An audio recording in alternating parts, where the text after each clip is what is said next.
couple qui fait 50 ans, vous leur demandez c'est quoi le secret, ils vont vous dire le seul secret c'est l'amour. Mais ça suffit pas. Dans tout mariage, le vin finit. En tout cas, si Jésus est dedans, le vin va finir, la joie va finir, la paix va finir, le bonheur va finir. Une affaire, Jésus est invité. On dit mariage, le vin est fini. Le vin, c'est pas la joie, c'est pas la fête, c'est pas le bonheur, c'est pas ce qui faisait que le mariage était heureux. Tout mariage passe par 4 phases. C'est ceux qui ont l'iniquité là, qui n'arrivent pas à sortir. Parce que nous, quand notre vin finit, on tape sur celui qui s'appelle le rocher, celui qui s'appelle l'amour, celui qui est capable de tout faire. On ne reste pas marié parce qu'on est juste amoureux, parce qu'on est capable, parce qu'on est... Non, non, non. On reste marié parce qu'on est appuyé sur quelqu'un qui s'appelle fidélité, sur quelqu'un qui s'appelle loyauté, sur quelqu'un qui s'appelle dureté dans le temps. Ce n'est pas notre force, ce n'est pas notre capacité. Combien de femmes mariées ont dû dire parfois à leur mari, pas même temps intérieur, on dit je t'aime plus. Bon, si elles disent pas, c'est dans leur cœur. Alléluia!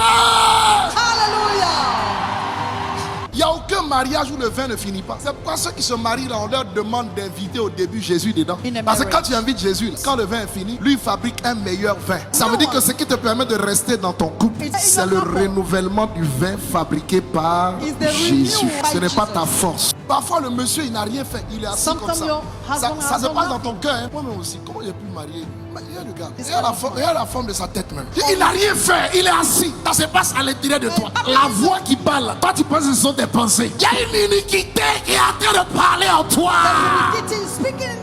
Tu ne maîtrises pas ça. Tu ne maîtrises pas. Mais comme l'iniquité là, c'est un hôtel, voici la ruse des ténèbres. Quand quelqu'un naît, la seule chose que le diable suit, c'est pas ton esprit, c'est ton sang. Et quand il suit le sang, il a toutes les informations avant toi sur le sang qui est en toi. Maintenant, toutes ces attaques sont liées à ce qu'il a déterminé dans l'histoire de ton sang en ce qui concerne ta vie. Vous voyez un couple